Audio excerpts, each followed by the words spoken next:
Good morning, good afternoon, good evening, folks. Michael Zuber, one rental at a time, back with my Sunday guest, Mr. Todd Baldwin. How you doing, buddy? I'm doing great, although I am recovering from COVID, which is why I look like a homeless man. Other than that, I'm fine. Yeah, you sound good. No coughing, no nothing. So you're feeling good. No aches, no sore throat. You're all good? I got my water on standby, so There you go. There you go. Comes. Well, what we're going to do on episode number 3 today is we're going to share 5 steps to becoming rich that Grant Cardone put out, I think, earlier in the week. I watched some of his stuff just to see where he's going. He clearly has a position, a marketing angle. He's trying to get people in different directions, but that doesn't mean the stuff he talk about is all bad. So I wanted to talk about the 5 steps to getting rich from Grant, and then you and I put our special spin on them. You ready? Yes. These are my notes from his video. Your notes may be different, but number 1, you have to invest, not save. And this one to me is the whole 40-40 life. Do you want to sign up for working 40 hours for 40 years to live on 40%? Right? It's very difficult to save your way, but that's what the mutual fund industry, that's what the stock market wants you to believe.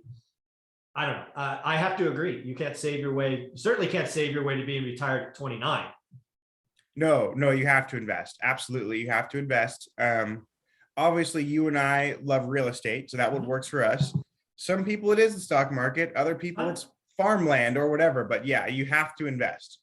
Yeah, and for me, it's do the work. Find your lane, stay in your lane, focus daily, discipline, get a little better. It's kind of my 7 rules. So, okay, very cool. Number 2, Grant is not interested in get rich quick. He wants to get rich for sure, which is a phrase I have used many, many times.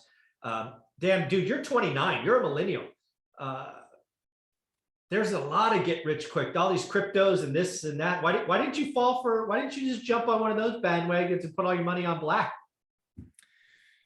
I figured I would go the tried and true route. And for me, that was real estate. Real estate is actually the get rich slow business. I was incredibly lucky that I bought at an amazing time and I rented it out. So the cash flow was great because I did it by the bedroom.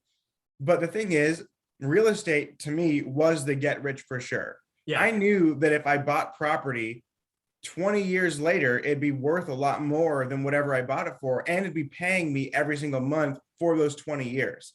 So sure, I could have bet on a crypto, but I could have been wrong. And most of them are like, I don't know if you saw this on the Tonight Show or the Today, whatever Jimmy Fallon does. I don't know if you saw this. He just spent $260,000 on an NFT, which is a picture of a monkey wearing sunglasses. Oh my goodness. And it's like, and he's showing this on his show to his people in the audience who, can't afford rent next month probably. And it's like, what are you doing? Showing a picture of a $250,000 monkey you bought. Most people should not be trying to buy NFTs. Yeah. Because there's no guarantee of which ones will, for whatever reason, someone will want to pay more for them later. They should be looking at hard assets, in my opinion, like real estate that produces cash flow, farmland, or I know a guy, he doesn't own any rental properties, doesn't own any stocks. What he does own is he owns a crap load of car washes. Dude makes $18 million a year owning a bunch of car washes. I love that. So it's like, you got to invest in something. Yeah. Yeah. Again, for me, when I started this journey after reading Rich Dad Poor Dad, I did not envision retiring 15 years later. I didn't even think it was possible, frankly. But I knew I could have a better future, right? So again, get rich for sure. I totally agree with. Number 3, invest for cash flow. Get that check. It calls it a drip, right? Get that every month, every quarter. I got to agree. Appreciation is in none of my spreadsheets. It happens. It's great. I love it. I can recycle capital, but I don't count on it, man. Yeah, cash flow is king. That's what you want. Your cash flow is the blood that keeps you alive. Invest in assets that increase over time. To me, this is actually invest in assets that inflation helps you. I actually have a shirt that says, I use inflation to get rich. Ask me how. What do you think? Yeah, I mean, the average, I think in the United States, the average home price increased by about $50,000 in the year 2021. And of course, the price of gas is up too, and the price of bread and milk and all that stuff. But if you're an owner of property, you're pretty much hedged from inflation.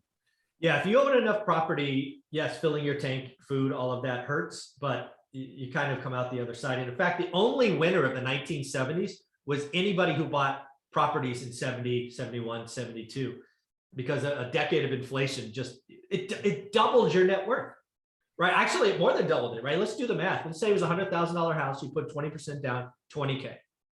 That 100K house becomes 200 grand, but you still only put 20. So now you're up 500%. Mm-hmm. That is amazing. So Yeah. yes, and then, oh, by the way, let's not forget that your rent actually went up by more than 100%. Why is that important? Because most of that falls to the bottom line as cash flow.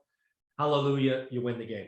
And don't believe what CNN just recently put out an article that said inflation is good for poor people and bad for rich people. I and saw that article.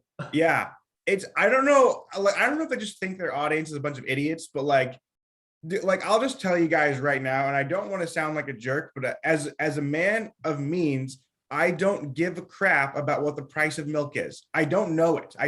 You can tell me it's 30 cents, you can tell me it's $5. I don't know. What I do know is that the house that I live in that I bought 2 years ago is worth $700,000 more than what I paid for it. Inflation helps rich people. It does not help poor people.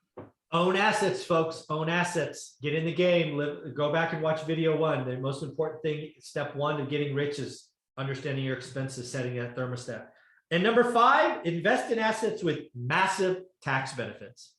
Oh, yeah. Yeah. One of the things that's very clear with Grant and other syndicators is they are taking full advantage of cost segregation and bonus depreciation. I will go on record right now and tell you that I don't think Grant Cardone will pay one single penny to the IRS in federal income taxes because of bonus depreciation and cost segregation. And he made a crap load of money last year. Oh, yeah. And I think he bought a new jet. He did. And you can deduct aircraft. You can deduct aircraft. I looked at buying a helicopter in 2021 because we made so much money, and I was like, should we get a helicopter? And my wife was like, don't be an idiot. We're not gonna get a helicopter. Yeah. So those are his 5 things. Any one of those jump out you as more important than the others? Anything missing from his list of 5? Yeah, I mean, I wouldn't say anything's missing except for, just like I always like to sort of say, okay, I know there are people out there who are like even struggling to like buy food for their kids, right? Mm-hmm. And so I don't like to be on my high horse talking about like, oh yeah, live on less than you make and invest a difference.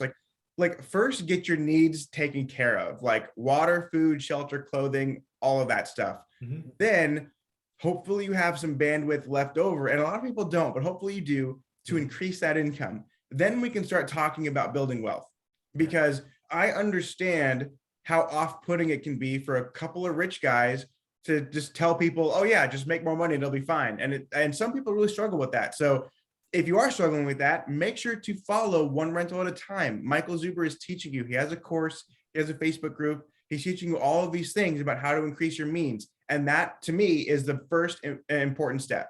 I appreciate that, man. But as we round this out, how can people find you? Because you're doing something different. That's why you're one of my experts. And again, folks, watch video 1. He has found a way to turn date night into a profitable exercise. And I'll leave it at that. How can they find you? That's right. That makes me sound like a gigolo or something. That's not what I meant. That's not what he meant.